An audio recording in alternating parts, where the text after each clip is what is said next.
Tim pencegahan KPK rakor bersama Pemprov Maluku.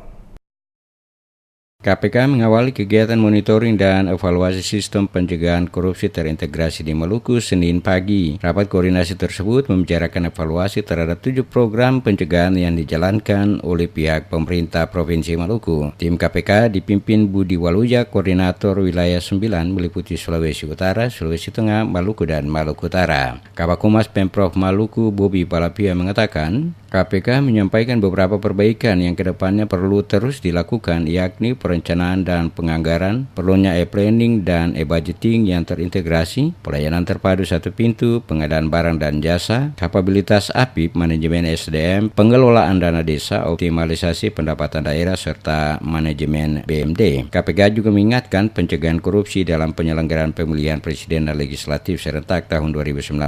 KPK menghimbau jajaran pemerintah Provinsi Maluku untuk memastikan pengelolaan APBD, khususnya pengadaan barang dan jasa, dana bantuan sosial, dana operasional atau sejenisnya tidak disalahgunakan sehingga dapat menimbulkan akibat hukum.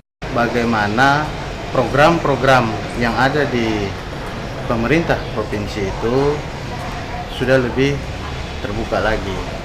Nah, ini juga terkonek dengan KPK langsung, sehingga bersama-sama dengan KPK bagaimana sistem yang dibangun itu betul-betul itu tercapai, dan dari sisi aspek hukumnya itu juga bisa dilihat.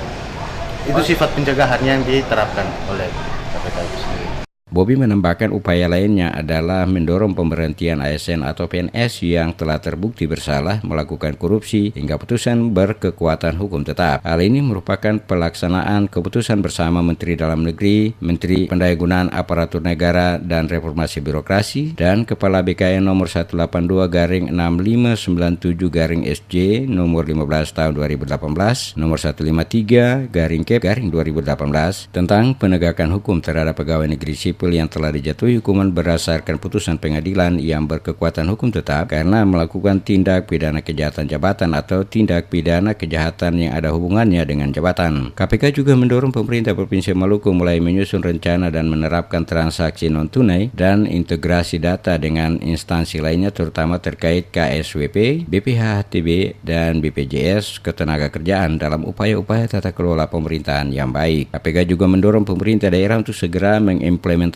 sistem informasi daerah atau sejenisnya untuk perencanaan dan penganggaran termasuk monitoring dana desa. Terkait dengan sumber daya alam, KPK mendorong pemerintah daerah untuk segera menyelesaikan izin usaha pertambangan yang tidak clean and clear. Selama seminggu ini, hingga Jumat 29 Maret 2019, tim koordinasi dan supervisi KPK, baik dari pencegahan dan penindakan, akan berkoordinasi dengan sejumlah instansi di daerah ini, diantaranya Polri dan Kejaksaan di Maluku, BPKP, BPN, BPS, BPKP, dan BPJS. Koordinasi tersebut diharapkan dapat memperluas keterlibatan seluruh instansi dalam upaya perbaikan di Maluku.